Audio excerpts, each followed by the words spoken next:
यदि शिक्षिता हो नारियां रण रंग राज स्वधर्म रक्षा कर चुकी सुकुमारियां।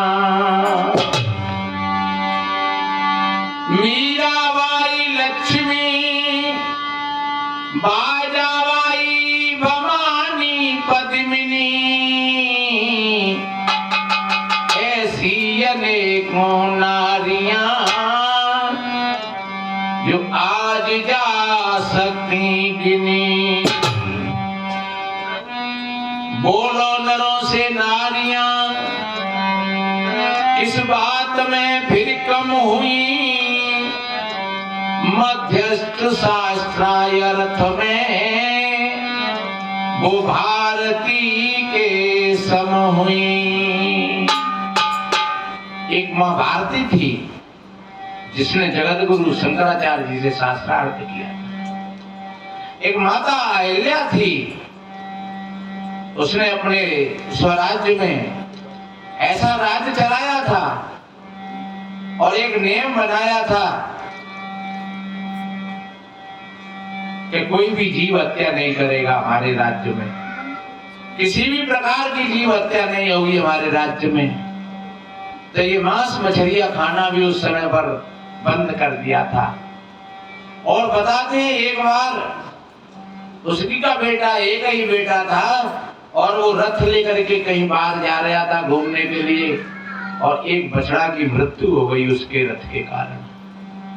उसने अपने बेटा को ही मृत्यु दंड दिया था। हाहाकार मच गई पूरे राज्य में कि तुम्हारा एक ही बेटा है और तुम इस बात पर मृत्यु दंड दे रही हो इसको। बोले नहीं, ये तो मेरा बेटा है, अगर किसी गरीब का बेटा होता तो क्या होता।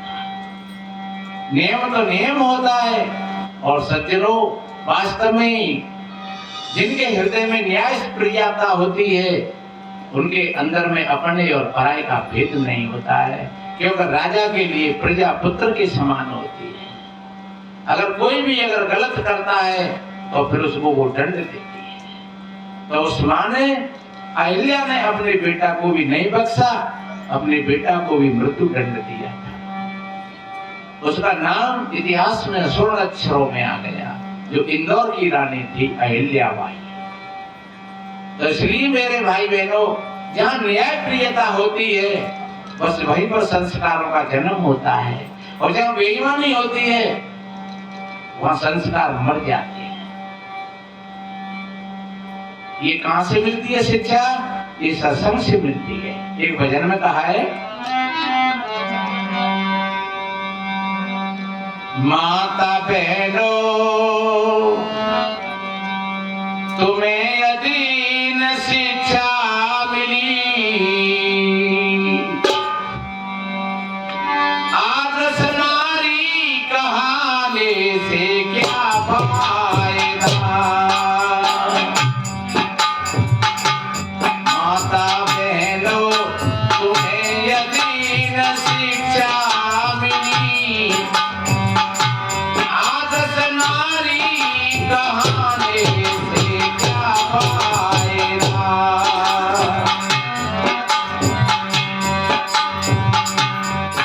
ये आदर्श गुण होता है। आदर्श एक शीशा को भी कहते हैं, क्योंकि शीशा जैसे का तैसा बताता है। हमारे दांत गंदे हैं तो शीशा बताएगा दांत गंदे। हमारा मेकअप कहीं खराब हो रहा है तो शीशा बताएगा। हमारे बालों की सेटिंग खराब है तो शीशा बताएगा।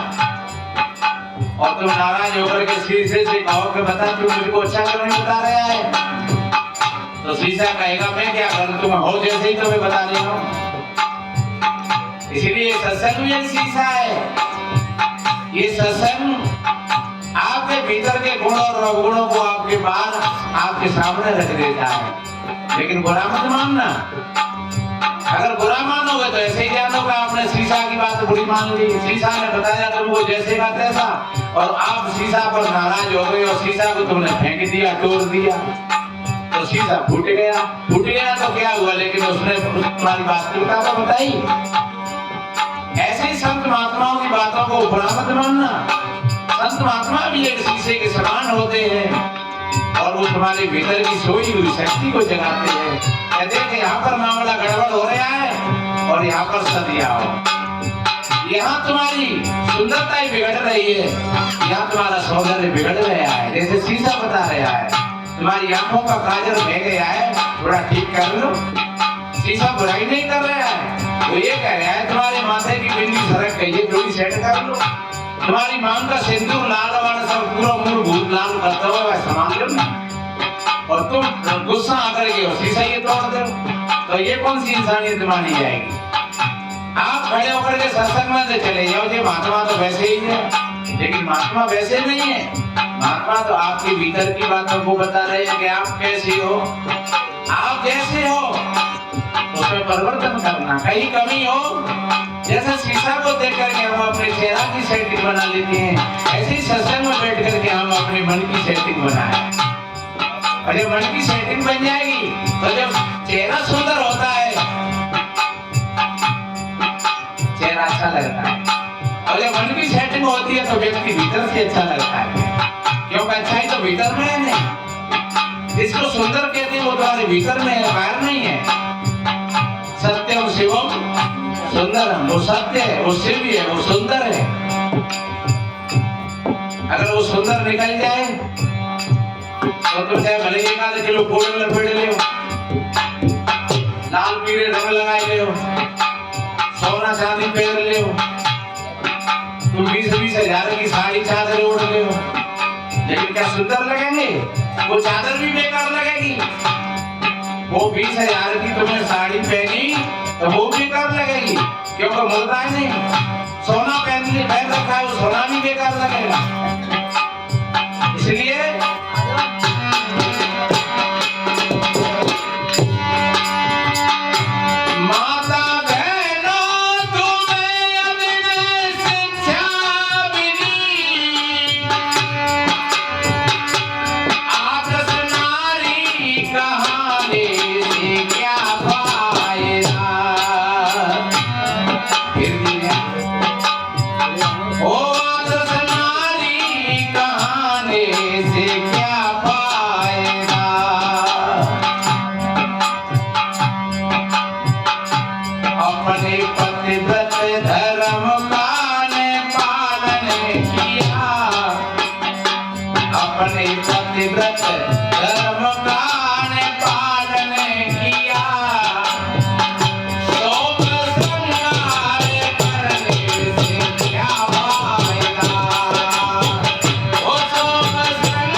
सदगुरु कहते हैं 100 और श्रृंगार फिर किस काम का है। ध्यान रखो, इनको हम ऋषि रानी कहते हैं। उस समय पर ये क्रीम और पाउडर नहीं थे, सोने चांदी का भी वो उपयोग नहीं करती, बेशकीमती कपड़ा वस्त्र भी नहीं थे, लेकिन फिर भी आज उनके नाम है।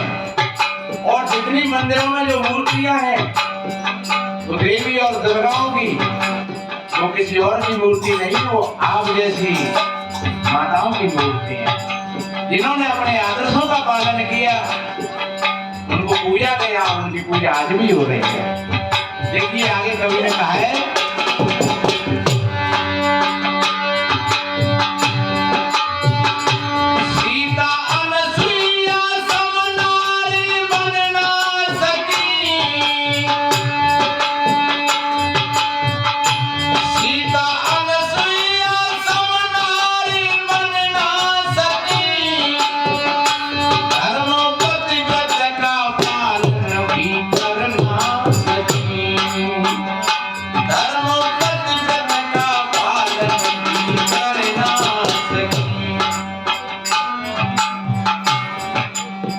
एक प्रश्न आता है, आंतरिक मुनि ने कहा जा रहा हूँ। अनुसुईया माता ने कहा पतिदेव आप तपस्या करने के लिए गए तो फिर कौन की पूजा करेंगे? उन्होंने कहा तमाम देवी देवता हैं, ईश्वर भगवान परमात्मा की पूजा करो। उन्होंने कैसी बात कही कि नहीं, मेरे पति प्राण प्यारे तुम ही हो मेरे देवी देवता। कितनी बढ़िया बात कही। तुमको छोड़ कहाँ मैं जाऊं, करो कौन की पूजा, मैं और कौन की पूजा करूं। और एक बहुत कड़वी बात कही, जिनके स्वामी घर में बैठे पत्नी तीरथ नावे और ऐसी नाच बने चमकादड़ लटक लटक मर जावे, जिसके पति हो तुम्हारे तुम्हें हो मेरे देवी देवता। अरे मात्र शक्ति की तो इतनी इनकी उपमा।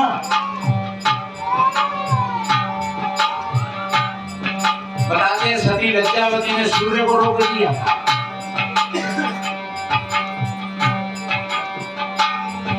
सती सावित्री ने अपने पति के प्राणों को यमराज से छीन लिया था। इसलिए मातृ शक्ति तो मातृ शक्ति है, इसकी कितनी उपमा दी जाए। लेकिन ऐसे आदर्श और गुणों को हमने विचार नहीं किया। हम सत्संग तो सुनते हैं। एक बहन कह रही है अपने आदमी से, सुनो जी मैं तो सत्संग को जा रही हूँ, हमारे गुरु महाराज आए हैं। वे भी बड़े पूरे हसीन हैं और हुक्का पी रहे। अब बब्बू की मम्मी तुम सत्संग में तो जा रही हो, मैं हमें पानी पिलवा दो। मैंने कही सुनो, अब देर रह रही है, मैं कहा तुमको गोड़ा मंगा लियो।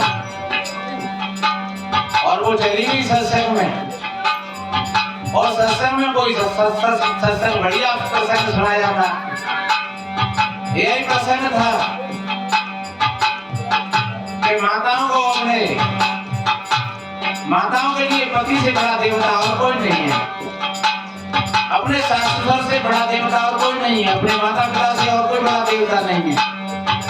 इसलिए कहते हैं मातृ देवो भव, पितृ देवो भव, आचार्य देवो भव, अतिथि देवो भव। और वो सत्संग सुन करके गई और फिर उन्होंने पूछा कहो सत्संग कैसा रहा पप्पू की मम्मी?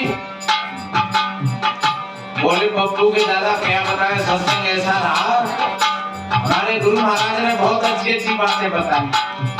तो कौन कौन सी बातें बताई? तो उन्होंने कहा कि अपनी पति की सेवा करना चाहिए। और उन्होंने कहा तो पप्पू की मम्मी ने पानी ले आइयो, मेरे डोकरा सेव टैटू हरवादे शुरू हो। जब मैं सत्संग हो गई तब वो पानी मांग रहा हूँ और आई हूँ वो पानी मांग रहा हूँ। ये तो भैया तेरे गुरु जी ने ऐसी बात बताई, तुम सत्संग सुन करके आई हो। अरे तो मैं मैं अकेली थोड़ा ही वहाँ, हमारा तो बहुत है मेरे से ढोड़ेंगे कि तू पानी जाके ले मेरे से। तो मेरे भाई बहनों ऐसा नहीं होना चाहिए। और हम भाई लोगों के लिए भी निवेदन करते हैं कि अगर स्त्री के लिए पुरुष परमात्मा स्वरूप देवता है तो पुरुष के लिए भी स्त्री एक देवी स्वरूप है। इसलिए पुरुष को भी ये ध्यान रखना चाहिए पूरी तरीका से, अगर पत्नी है तो मेरी एक है और बाकी की सब मेरी बहन है, बेटी है। ऐसा कहा है बाबा तुलसीदास जी ने। जननी समझा नहीं पर नारी, धन परावत सदेव विषभारी।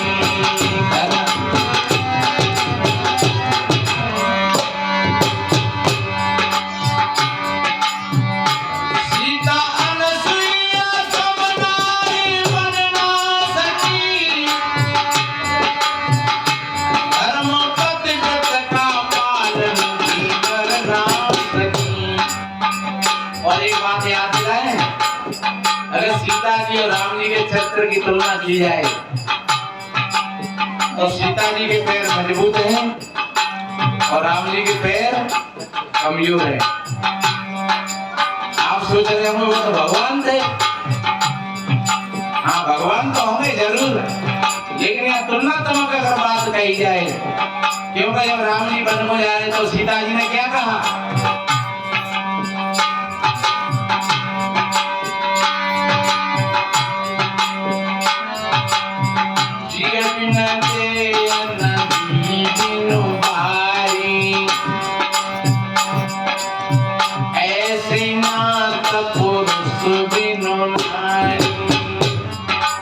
इतना बढ़िया कहा कि शरीर में अगर जीवदान नहीं हो तो शरीर किस काम का? अभी माताएं बैठ जाओ पूजा करने के लिए, मत आओ, थोड़ी देर के लिए सत्संग सुन लो है। हाँ, फिर आवाज पूजा कर लो। जैसे जीव के बिना शरीर किसी काम का नहीं है, और पानी के बिना धरती किसी काम की नहीं। और ऐसे ही वो कह रही माता सीता के पुरुष के बिना, और स्त्री भी, स्त्री की शोभा पुरुष से होती है, तो ध्यान रखो पुरुष की शोभा स्त्री से होती है। एक एक की खुशी का पूरक है।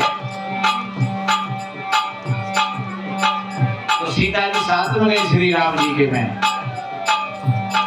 और 14 साल का वनवास रावण ले गया हरण करके, तो बेचारी ने कितने कष्ट सहे। श्री राम जी ने युद्ध किया रावण से, और सीता जी को युद्ध जीत करके अपने घर पर लेकर के आए और अग्नि परीक्षा ली। अरे अग्नि परीक्षा तो कोई तो ले सकती, क्योंकि जब सीता जी अकेली रही तो कोई तो अकेले रहे। भाई जो पुरुष का फर्ज बनता है स्त्री के साथ में, तो स्त्री का भी फर्ज बनता है। तो सीता जी कह सकती है भाई जब तुम मेरी अग्नि परीक्षा दे रहे हो तो तुमको भी अग्नि परीक्षा दे, पर सीता जी ने नहीं कहा ऐसा। सीता जी ने अग्नि परीक्षा दे करके और घर पर आई, और फिर कुछ लोगों के कहने से श्री राम जी ने सीता को वनवास दे दिया, और उसको बताया भी नहीं। ये कथा बहुत लंबी है। सीता जी को बताया भी नहीं। लक्ष्मण जी जाकर के और जब जंगल में पहुंचे, तब सीता जी से कहा कि आपको भाई जी ने त्याग कर दिया है। तब एकदम सीता जी की आंखें सजल हो गई और रोने लगी कि ऐसा मैंने क्या गलत किया था? मेरा तो मन सदैव श्री राम जी के चरणों में लगा रहा था। रही शरीर की बात, तो रावण ने मेरे शरीर को छुआ तो वो मेरी परवशता थी, उसमें मैं क्या करती? पाप शरीर का नहीं होता है, पाप मन का होता है। आपके शरीर से किसी ने हाथ लगा दिया और आपका मन उसको स्वीकार नहीं करता है तो कोई पाप नहीं। और शरीर से हाथ भले ही नहीं लगाया, लेकिन आपके मन ने स्वीकार कर दिया कोई बात, तो समझ लो आपके भीतर में पाप लग गया। किसी के धन को देख करके आपका मन चला गया, किसी के रूप को देख करके आपका मन चला गया, तो आपका मन दोषी हो गया। इसलिए मेरे भाई बहनों, शरीर से अगर कोई बाई चांस कोई हम कहीं ऐसे मोर्चा पर खड़े हो गए, तो वो शरीर का पाप ही नहीं होता है, पाप का मन का होता है। तो सीता जी कह रही मैंने सदैव अपने मन में तो सिवा राम जी के और किसी को जगह ही नहीं थी, मैंने किसी की शक्ल भी नहीं देखी है, रावण की भी मैंने अपने मन से शक्ल नहीं देखी है, फिर ऐसा अन्याय मेरे साथ में क्यों किया? और जब श्री राम जी ने लोगों की बातें सुनी, तो राम जी के हृदय में भी अशांति पैदा हो गई। और जब श्री राम जी ने यज्ञ का घोड़ा छोड़ा, तो लव कुश ने जानबूझ करके पकड़ा था, क्योंकि एक माँ के साथ में उन्होंने गलत काम किया था। इसलिए एक चुनौती थी सीता जी को कि मैं कभी राम जी को परास्त करवाऊंगी इसी संतान के हाथ। और वही समय आ गया था, बंदर हनुमान जी को कैद करके ले गए वो लव कुश। देखो माता जी हमें एक बानर लाए खिलौना, लक्ष्मण को घायल कर दिया, भरत को घायल कर दिया, शत्रुघ्न को घायल कर दिया। और जब स्वयं श्री राम जी सामने आए कि ऐसे कौन वीर हैं जिन्होंने मेरी सारी सेना को परास्त कर दिया, लेकिन जब सामने आए तब आमना सामना हुआ, तब सीता जी ने कहा बच्चों से कि बस यह बहुत हो गया, अब कोई बात नहीं है। याद रखो फिर भी सीता जी ने श्री राम को अपना मुंह नहीं दिखाया। क्योंकि ये मुंह दिखाने लायक नहीं है, मेरे साथ में इतना अनाचार हुआ।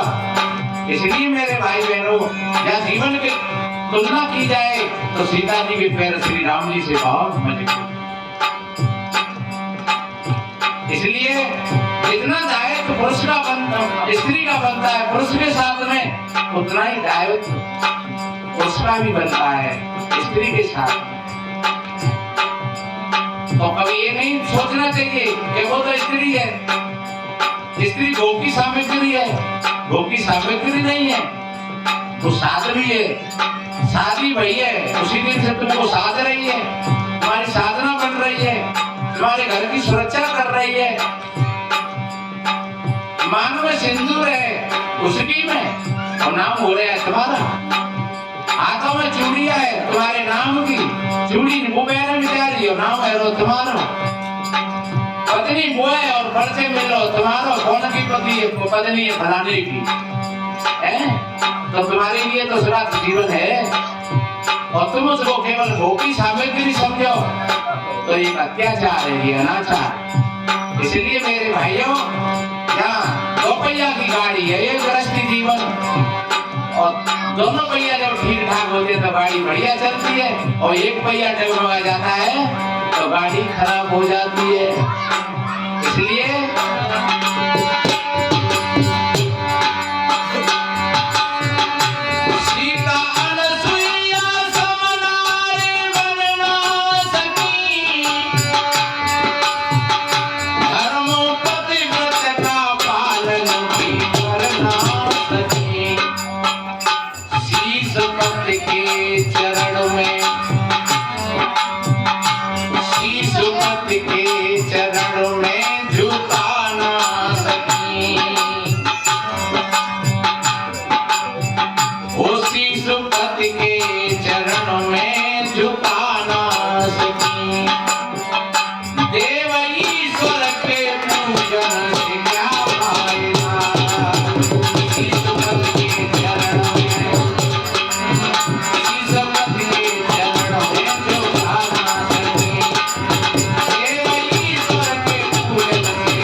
पूजा करते हैं, मंदिर में जाते हैं, लोग मिठाई का डिब्बा ले जाते हैं, और सर्दी में ठाकुर जी महाराज को रजाई और कंबल देने का, भैया ठाकुर जी महाराज घर में सर्दी नहीं लग जाए, और सर्दी में कूलर लगा दें कि ठाकुर जी महाराज है, गर्मी में ठाकुर जी महाराज है, लू नहीं लगी जाए। लेकिन एक बात हम आपसे पूछे, आपने कभी होली, दीपावली, रक्षाबंधन पर अपने घर में अपने सास ससुर, बूढ़े माता पिता बढ़िया नहा धुला करके, नए कपड़ा पहना करके, और खाट पे या तख्त पर बिठा करके, और फूलों की माला डाल के, कौमों में हाथ से बर्फी के पेड़ा खवाओ है, अगर ना खाओ तो फिर तो कैसे पुजारी हो। जो खाने के लिए तैयार है उन्हें तो खिलाते नहीं हो, और जो कभी खावे नहीं हो, बोले नहीं हो, देवे नहीं हो, लेवे नहीं हो, फूल पड़ेंगे नहीं हो, कितनी बिड़क बनाए। अरे साल में 2-4 बार तो ऐसा कर ले करो कि अबे बड़े बूढ़े में नहाए धोए नए कपड़ा पहनाएंगे और खाट धरत में बैठा करके माला डाल करके और असली सरैया दिखाएं पूजी के मुगती बैठे बैठे तो जो कह रही महाराज हमें तो उतना है चाहे भले भूखे मर लेंगे प्यासे मर लेंगे उपवास रख लेंगे पर डुबैया तो भाई बहुत बेकार है। अरे वो बेकार होगी तो बड़ी रहेगी पर तुम्हें तो अपना काम पूरा करना चाहिए क्योंकि अपना अपना पाठ है। कितना बढ़िया कहा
होगी बड़ी बड़ी कोठी मिल गई।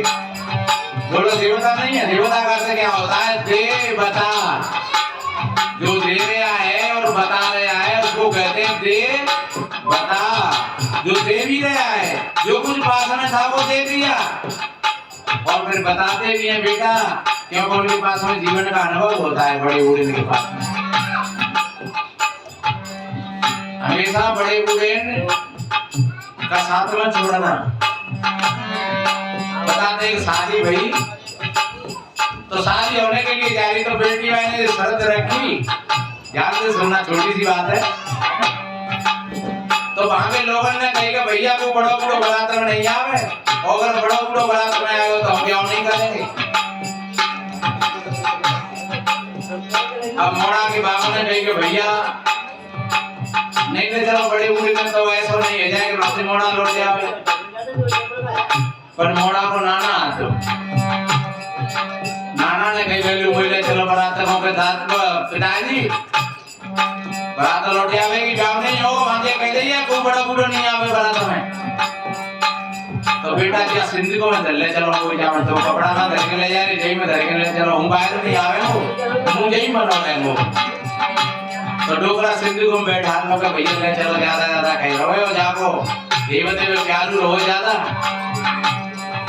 तो नाना बैठा ले गए वहां सिंधी को में, और जैसे ही बारात पहुंची तो वह धनी ने कही सुनो भैया हमारे गांव के किनारे नदियां बह रही है, जहां में तुम्हें दूध बहानो है तो हम क्या करेंगे, और नहीं मना कर रहे। दूल्हा के बाप ने सोची के मरे गए तो हो गया। हाँ भैया नदिया में दूध मांगे आवे हो तू, चलो कोई भैया लौट चलो, चीकू व्यवस्था ना थी, वो मन की 2 मन की 10 मन की 50 मन की 100 मन की बात होती तो व्यवस्था बनाई जाती। आए बाप जनवा से वहीं चलो चलो चलो तैयारी एक लौट गई। बाने की सिद्धि को मैं से कह लल्लू भाई आओ नहीं भागो नहीं मारो ना है रे, बोले जाओ ना है रो कि क्यों कि भाई ये कह रहे हैं कि क्या नदिया में दूध बहाए दे। अरे तो भाई छोटी सी बात है, तुम लौटे नहीं आ रहे हो, बड़े आदमी हो तो भाई दादा चलो दूध कौन से आवे को। अरे तो पिंड जो कहते हो चाहे तुम खाली तो करवाओ या पानी नहीं हो दूध कौन से और भी जाएंगे कि जब नदिया खाली करवाओ पहले जहाँ पानी भरा हुआ है, हाँ जब पानी में दूध थोड़े कर देंगे हम। सो ये सब सर्वरात्र में खुशहाली आ गई लौट करके। बाने कही भैया हम दूल्हे की तैयारी कर रहे हैं पर तुझे खाली कर बहुत दोनों। फिर मैं देख डोकरा ने कही जाओ को उनको पूरो है।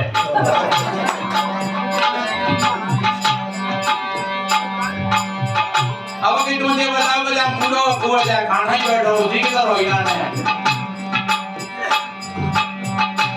तब कही कि भैया डोकरा निकालो आवे थे। और तब बेटा के बड़े बूढ़े ने कही कि कभी बड़े बूढ़ों का साथ नहीं छोड़ना चाहिए, हमेशा अपने बड़े बूढ़े का सम्मान करना चाहिए और उनको साथ रखना चाहिए और उनको आगे लाना चाहिए। ये नहीं सोचना चाहिए कि हम तो बहुत पढ़े लिखे हैं, हमारा दादा तो जानती ना ने का करे दादा ने माई अम्मा तो पहली भोली वाली है डुबैया तो अब हम पढ़े लिखे हैं तो अब पूरी पूरी डुबैया दिखाओ का करे पूजा करेंगे। लेकिन ध्यान रखो आपकी पढ़ाई से कई गुना उनके पास में अनुभव है और जितनी पढ़ाई लिखाई काम में नहीं आएगी जीवन में बर्ताव के लिए और अनुभव काम में आता है। इसलिए मेरे भाई बहनों कितनी बढ़िया बात कही कभी है।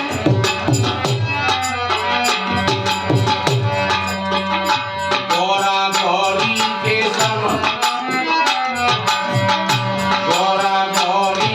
सम सास ससुरों को भी अगर गोरा गौरी के समान समझ करके अपने सास ससुर और माता पिता का सेवा पूजा नहीं किया तो फिर कभी कहता है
सांचे में ढली चीज अच्छी बनेगी और सांचा भी खराब है और ढीलो मिलो हो तो भाई कोई ईट वो सांचे होता नहीं और वो सांचा बढ़िया है अगर वो सांचा बढ़िया है तो ईट बढ़िया निकलेगी और सांचा ढीलो मिलो होता तो ईट टेढ़ी मेढ़ी हो जाएगी। इसलिए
तुम, पैदा न रतन को करने की खानी हो तुम।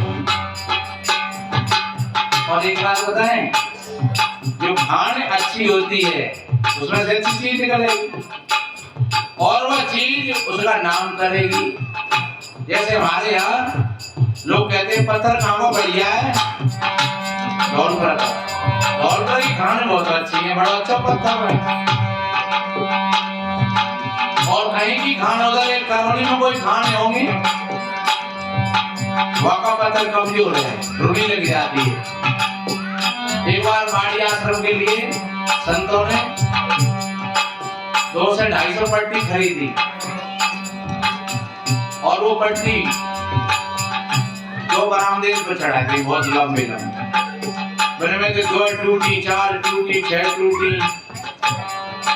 संतन ने कहा मैं वो मत जाओ, ये सावन टूट लगा तो वे सब पट्टी टूट करके वो सब पट्टी नुकसान था उन पट्टियों। मेरे भाई बहनों, वो खान खराब थी जिसमें से वो खराब पत्थर निकला। वो खान खराब है जिसमें अच्छी संतान जन्म नहीं देती है। इसलिए कवि ने कहा है कि आप तो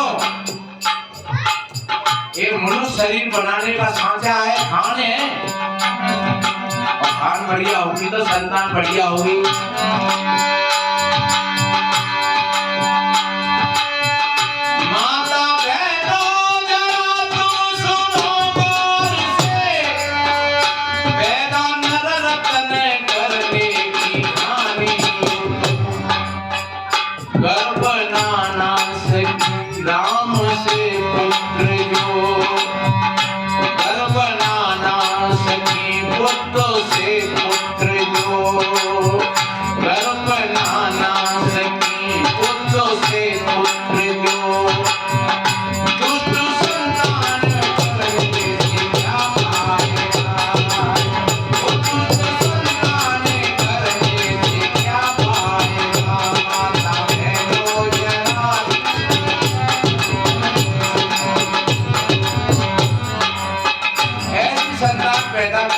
क्या फायदा हुआ कि जिसने आधी नाक काट ली।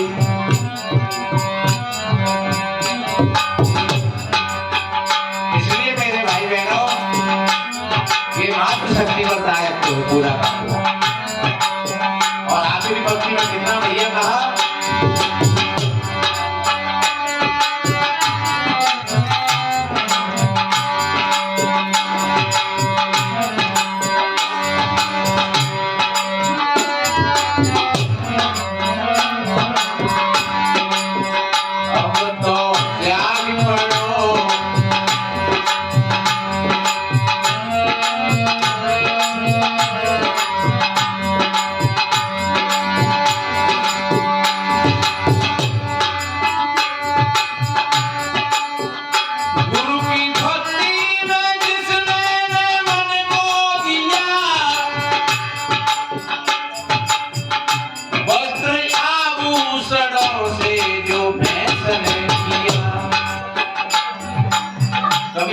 सत्संग को नहीं समझा। कबीर ये माना एक है, भावे जहां लगाओ, और चाहे गुरु की भक्ति करो और चाहे विषय कमाओ, चाहे तो इस मन को विषय वासना में लगा दो और चाहे इस मन को सदगुरु की भक्ति में लगा दो, सत्संग में लगा दो। लेकिन अगर सत्संग में लगा दोगे आपका जीवन खुशहाल होगा, सुंदर होगा। अगर विषय वासना में लगा दोगे तो आखिरी रोना पड़ेगा, क्योंकि विषय भोगों से पूर्ति नहीं होती है। महाराज आयाती को कितना भोग भोगना पड़ा, लेकिन भोगों की पूर्ति नहीं भाई। और आखिरी में उन्होंने कहा कि हम तो जानते हैं भोगों को भोग रहे हैं, लेकिन आज भोगों ने हमको ही भोग लिया। आप लोग शराब पीते पीते जीवन बीते गए, आप बीड़ी सिगरेट तंबाकू गुटखा खाते खाते जीवन में बीते गए। लेकिन और खाई लो आज और खाई लो, कर लेते फिर देख ले, अरे वो भैया मित्र नहीं माने, बिना खवाई दे। एक भैया भाईजान छोड़े हो बीड़ी, महाराज में बीड़ी नहीं पिया हो, तो भैया अच्छी बात है, भैया बीड़ी नहीं पिया। एक चीज छोड़े चाहे छोटी हो चाहे बड़ी हो, फिर महीना 2 महीना पीछे मिलो, मैंने कहीं खाए लग लूं। बोले महाराज मैं बीड़ी को छोड़कर खाया, मैंने बीड़ी नहीं पी है। तो मैंने कहा तुम तो धन्यवाद के पात्र हो गए, पर मैंने कुछ और तो नहीं लेते हो कि हाँ महाराज कहो सिगरेट ले लेते हो। तो हमने भी कहा तो बीड़ी बढ़िया है। कभी कभी ऐसा होता है, कितने भाई लोगों ने शराब को छोड़ा और 3 महीना 4 महीना पीछे 6 महीना पीछे फिर पता लगो महाराज में बातों में चले गए, जीजा नहीं माना, माना क्या है वह सारो नहीं मानो वाने पिवाए। अरे सारे और जीजा को कौन प्यार देंगे, ये हमारे मन की चाल होती है। और ध्यान रखो जब हमारे मन में बीज है तो भैया को कि जिमुट रूप है। हाँ मित्र को बालक को बजेड़ी है, क्योंकि मैंने करो ये काम कर दे के सब कर्म गुसाई और सुखी भवनी वकी न्याय। तो वो उधर पहुंच गए, उन्होंने भी भैया आ जा रे, अरे यार आजा सिलम पी ले। अब तो भैया मैं छोड़ दे, मैं तो 1 महीना है वो। अरे यार तुझे सारी मांगने बात में सुन तो और छोड़ देंगे तो छोड़ दीजिए आज पी ले। और पहुंचे गए यही को और का मुझे बाबा तो बहाना ले रहा है और पी गए। और फिर कोई वक्त आया तो महाराज मेरा दोस्त नहीं मानो, बहाना पिलवाए थे। और एक बात बताए, वो दोस्त नहीं वो तुम्हारे दुश्मन है। जो तुमको गलत रास्ता पर ले आए वो तुम्हारे दोस्त नहीं है, वो तुम्हारे दुश्मन है। जो तुमको गलत रास्ता बताए, जो तुमको गलत सलाह दें, ऐसे लोगों से दूर रह जाएंगे। एक भजन में कहते हैं कि दुष्ट जनों का छोड़ो संगा और सत्संगत जल निर्मल गंगा। आप सारे दुराइयों प्यारे मना, हरि ज्ञान गंगा में नहा ले हो प्यारे मना। इसलिए अगर तुम्हारे भले की कहे कोई तो समझ लो वो मेरा मित्र है। ये साधु महात्मा तुम्हारे मित्र हैं सच्चे, तुमको अच्छे मार्गदर्शन की बातें बताए। और अगर कोई संसार में उलझने की बातें बताए, कोई मरने मारने की बातें बताए, कोई विषय विलासता की बातें बताए, समझ लो वो तुम्हारे दुश्मन है, वो तुम्हारे मित्र नहीं। इसलिए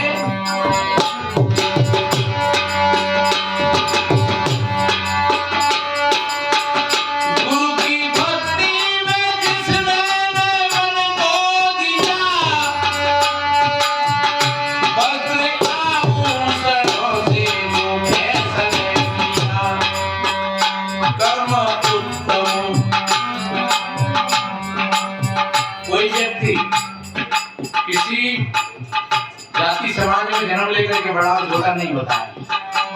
कोई कहे कि हमने उच्च कुल में जन्म लिया है तो हम ऊंचे हो गए, ये मिथ्या बकवास है। कोई कहे कि हमने एक छोटी जाति में जन्म लिया है तो हम नीचे हो गए, ये भी उसकी कमजोरी है। कोई व्यक्ति किसी बड़ी से बड़ी जाति, और जाति छोटी बड़ी होती नहीं है, जाति तो है कही है, जाति पशु में होती है, पक्षी में होती है। एक गाय अलग जाती की, भैंसे अलग जाती की, बकरा अलग जाती के, भेड़ बकरी अलग जाती के, कबूतर परेवा अलग जाती के हैं, सुअर अलग जाती का है, कबूतर अलग जाती का है, चिड़ैया चिड़िया अलग जाती की है, मोर अलग जाती का है। तो पशु और पक्षियों में जाति होती है, लेकिन मेरे भाई बहनों मनुष्यों में जाति नहीं होती है। हम सब एक ही जाति के। जाति का जन्म से होता है और हमारा तुम्हारा जन्म सबका एक ही हिसाब से हुआ है। कोई आकाश से उतर के नहीं आया है और कोई पृथ्वी से पैदा नहीं हुआ है। ये पृथ्वी माँ है, पिता आकाश से मैंने पहले कहा था। कोई कहेगा साहब हनुमान जी कान से पैदा हुए, बिल्कुल झूठी बात है। इसके भाव को समझना चाहिए। कोई कहे द्रोणाचार्य द्विवंत से पैदा हुए, अरे घास द्विवंत और डावंत वो आदमी पैदा ना होते भैया है। और कोई नाक और कान और आंख से पैदा, देखो नाक में को बच्चा नहीं दे रही है, ताते इसमें बहगे ना सके तो पैदा है। तो इसलिए मेरे बहन भाइयों, हम सभी भाई भाई हैं। अपना उत्कृष्ट कर्म करके हम अपने जीवन को बड़ा बना सकते हैं, और अगर गलत कर्म करके हम अपने जीवन को छोटा बना सकते हैं। संत रविदास महाराज उस समय पर जूताओं का काम करते थे, और ध्यान रखो काम कोई छोटा भी नहीं है। उस काम को तुम ठीक तरीका से करते हो तो काम कोई छोटा नहीं है और वो काम वाला नहीं होगा। अरे कलेक्टर है तो कलेक्टर अपनी जगह पर है, पर चपरासी भी तो है, एक चपरासी की आवश्यकता है और अपने अपने कर्म पर दोनों अटूट हैं, तो उस कलेक्टर से और चपरासी का आदर्श कोई कम नहीं होगा, उसका भी आदर्श बराबर होगा। आप अगर घास खोद करके ला रहे हो तो आपका घास खोदने में आदर्श बन जाएगा। अगर घास खोदने की कला है तो कोई काम छोटा नहीं होता, कोई बड़ा नहीं होता। संत रविदास महाराज जी को चित्तौड़ के राज परिवार ने और एक सदगुरु के रूप में स्वीकार किया था। रानी जागा ने उनको गुरु बनाया था, भक्तमती मीरा ने उनको गुरु बनाया था और पूरे चित्तौड़ के राज परिवार के वो सदगुरु बने गए थे। कौन? संत रविदास महाराज। आज से 600 वर्ष पहली बात। पहले भी ऐसे बहुत संत हुए थे, दादू दरिया पलटू, ये सभी संत महात्मा एक समझा जाए तो निम्न वर्ग के थे, लेकिन उच्च श्रेणी को प्राप्त हुए। तो कोई बड़ा छोटा और बड़ा नहीं होता है, इसलिए कर्म उत्तम सजीवन बनाना सकी, वो कर्म उत्तम, अच्छे कर्म। हमारा जीवन कैसे अच्छा बनता है? अच्छे कर्मों से। सादा जीवन, उच्च विचार। अरे हम लड़ रहे हैं, गाली दे रहे हैं, मर रहे हैं, मार रहे हैं, चोरी कर रहे हैं, बढ़ाई कर रहे हैं, एक दूसरे काट रहे हैं, पाँव पकड़ के पीछे बेच रहे हैं, हमारा जीवन अच्छा बनेगा?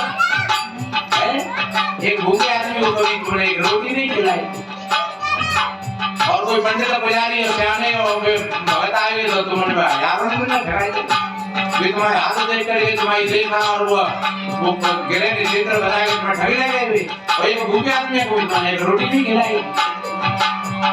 इसलिए मेरे बहन भाइयों, कोई ये ग्रह क्षेत्र वाली खास बात नहीं होती है, कोई ये भूत प्रेत यंत्र मंत्र तोड़ना टोटका नहीं होता है। अगर भूत प्रेत और जिंदा और मसान हो तो स्वयं पाकिस्तान में पहुंचा दें। हम कहते हैं भारत की सब से भगत पाकिस्तान में पहुंचा दे, सब परेशान कर रहे लोगों। ऐसा कुछ नहीं है, कोई भूत प्रेत नहीं होता है। भूत पीछे हुए को कहते हैं, भूत जीव को कहा है, भूत तत्व को कहते हैं। इसलिए ऐसा भूत नहीं है कि को लगे बैठे। प्रेत का अर्थ होता है मुर्दा, प्रेत भूमि कहते हैं शमशान को। भूल भ्रांति सेट करके इतना बढ़िया कहा, कर्म उत्तम सजीवन बनाना सकी, कर्म उत्तम सजीवन बनाना सकी, ऐसी नरके अपाने से क्या फायदा, ऐसी नरके अपाने से क्या फायदा, माता बहनों तुम्हें शिक्षा मिली, आदत नारी कहानी से क्या फायदा, अपने कर्तव्य धर्म का पालन किया, शौक श्रृंगार करने से क्या फायदा, शौक श्रृंगार करने से।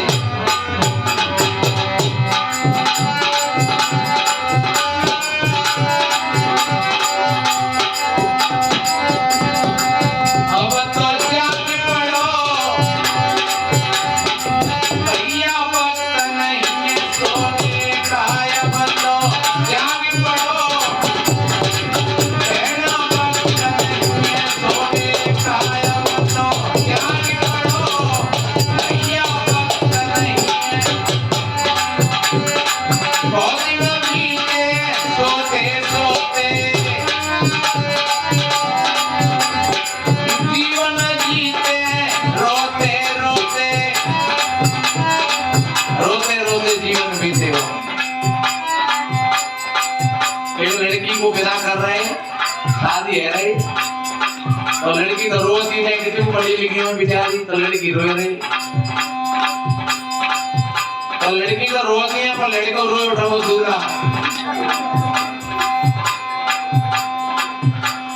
लोगों ने पूछी भैया तुम क्या कर रहे हैं, दूल्हा ने कही तो देखा कौन रो रही है,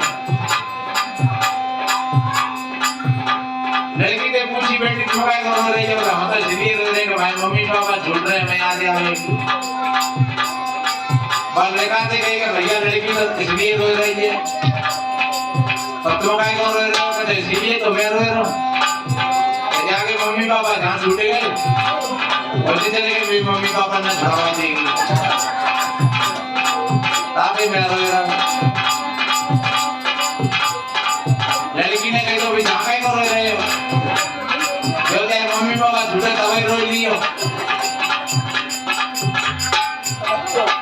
लड़का ने कही तो बोलो तो हुई है आते संगे से न रोते चले तो कोई हंसते हंसते जीवन जी पाते हैं, अपना जीवन रोते बीत जाता है मेरे भाई बहनों। इसलिए कवि ने कितना बढ़िया कहा,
माता मैया ये ठाकुर जी महाराज प्याज खाई रही बजा की बदबू नहीं आवे, तो बदबू आवे कि नहीं?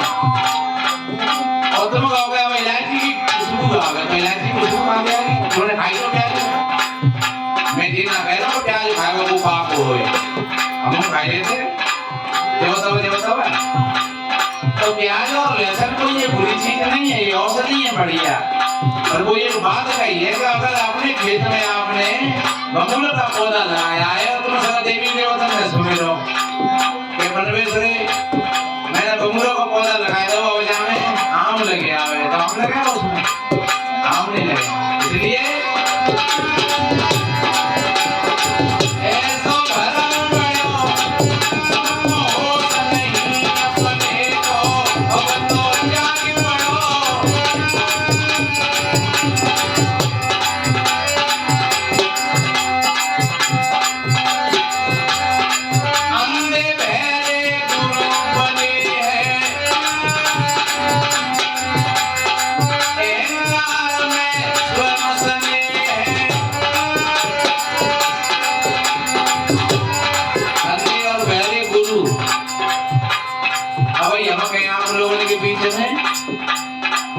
एक बहू बेटी के 20 बच्चा भाई इकट्ठे,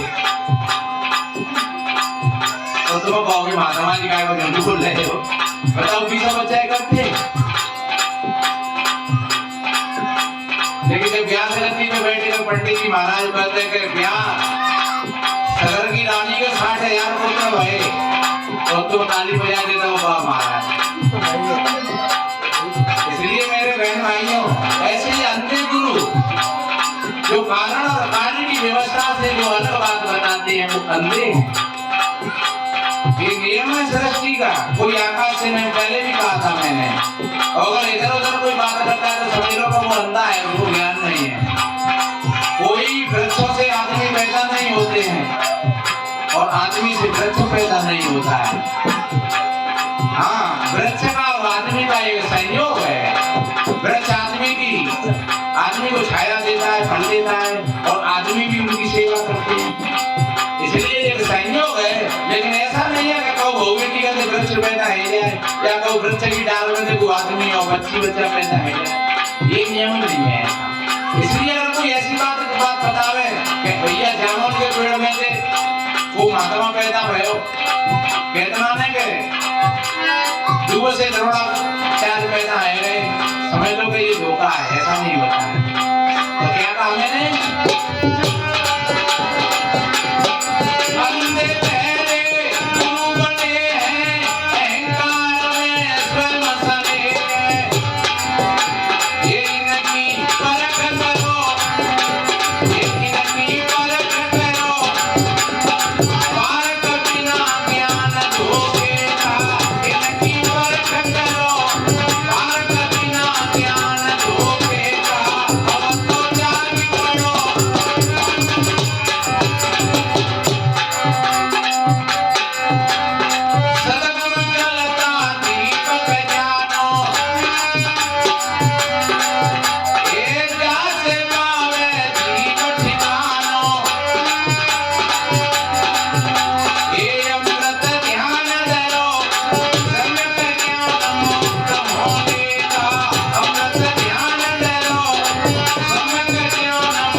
इसलिए मेरे भाई बहनों जो आज का हमें समय मिला है बहुत अच्छा है। जितनी बातें आपने सुनी है इनको आप अपने जीवन में जरूर धारण करना, और आप थोड़ी सी भी बातों को अगर अपने जीवन में धारण कर लोगे आपका जीवन अच्छा बनेगा, सुंदर बनेगा। बताते हैं एक किसी मूर्तिकार ने 3 मूर्ति बनाई और 3 मूर्तियों को बना करके जब वो मेला में ले गया तो ग्राहक आए और ग्राहकों ने कीमत पूछी तो उसने बताया कि ये मूर्ति है पहली वाली 100 रुपया की और दूसरी मूर्ति है 200 रुपया की और तीसरी मूर्ति है 300 रुपया की। बोले भैया जिनमें बराबर मिट्टी लगी है, बराबर रंग रोगन लगो है, बराबर तेने मेहनत करी है, तो फिर पैसे में इतना भेदे क्यों है? बोले तुम नहीं जानते हो, मैं बताऊंगा। उसने एक मूर्ति को लेकर के उसके कान में पानी डाला तो इधर से डाला और इधर में निकल गया। बोले भैया ये 100 रुपया की है, इधर से डालो पानी और इधर निकल गया। बोले 100 रुपया की है। और दूसरी मूर्ति के कान में डालो और वो मुंह के माध्यम से निकल गया। बोले जी 200 रुपया की है। और तीसरी मूर्ति के कान में डाला और पेट में चला गया। बोले जी 300 रुपया की है। और तुम विचार कर लो के रुपया के हैं 100 रुपया भाई है कि 200 रुपया भाई है कि 300 रुपया भाई है। चलो सत्संग में बैठे 3-4 घंटा थे तो 100 रुपया तो ही तैयार, चाहे भले ही इतने सुन गए तो निकाल दो, शायद आज नहीं तो कल पेट में चला जाए। और वो 200 रुपया के जो सुनाता तो सही कि देखो बाबा जी ने कितनी बातें सुनाई और फिर आपने सत्संग दोहरा दिया, अपने मुंह से कानों से सुना और मुंह से दोहरा दिया, आप 200 रुपया के हो गए। और आपने सुन करके भीतर पचा लिया तो आप 300 रुपया के हो गए। तो मेरे भाई बहनों ये संतों की वाणी है, हमारा कुछ नहीं है, हम तो केवल एक भक्त की चपरासी हैं। जैसे कहो कि ब्याह ना होती ब्याह और ब्याह हो खर्चो हो कोई भी कार्य हो तो बामे माल तो तुम धनी को हो तो है, पर पड़ोस भैया पड़ोस करने वाले अड़ोसी पड़ोसी होते हैं कि भैया खूब पड़ोसी हो कमी नहीं पड़ जाए कौची की। धनी कहता है कौची की कमी नहीं पड़ जाए तो भी खूब पसंद है दे भैया। और कोई पड़ोसे वाले ऐसे होते हैं कि और एक पूरी और लड्डू ज्यादा खवाया, काफी पसंद ऐसे होता है कि पूरी लड्डू के चले जाते थे तक हुए नाने। और काफी नहीं भैया एक तो चलेगा, नहीं भैया जी एक ले लीजिए बर्फ की लड्डू ले लीजिए, आओ भैया रहे। तो हम तो भैया बिन में थे पड़ोस करे वाले में थे है, ये माल तो है गुरु महाराज को और हम तो परोस कर रहे हैं, आप लोग खाने वाले हैं। और ये ध्यान रखो, खाने वालों का परोसने वाला नौकर होता है। खाने वाले का परोसने वाला नौकर होता है। आप सोच रहे हो महाराज नौकर तो पैसा मिलता, मेरे को पैसा मिलते हैं, चलो तो नौकर रहते हुआ सेवक मान ले। तो खाने वाला स्वामी हो गया, परोसने वाला सेवक हो गया। तो सेवक और स्वामी वहां दोनों की बात चल रही है। तो मेरे भाई बहनों, आप स्वामी हो और हम आपके वो सेवक। आप कौन हो? आप स्वामी हो खाने वाले और हम सेवक हैं परोसने वाले। तो परोसने वाले कहते हैं और ले लो, थोड़ा सा और ले लो। आप सोच रहे हो बाबा बंदना ने हरे होते रह गई। पर बात ये है नहीं कि भाई अब खाओगे तो जीव कहते हो, कह रहे तुम बहुते रह गई, तुम जे अभी जिगे ना हो, तुम हिलाओ नहीं। तो जो कहे भैया तो तेव का माल भर को जाए, माल को वरो तू पसरे भी तो ठाड़ो है। अरे तू पसरे ठाड़ा तो तू तो परवास है। और भैया हमारा तो पेट भर जाओ तो वहां पर जाओ खड़े हो जाए।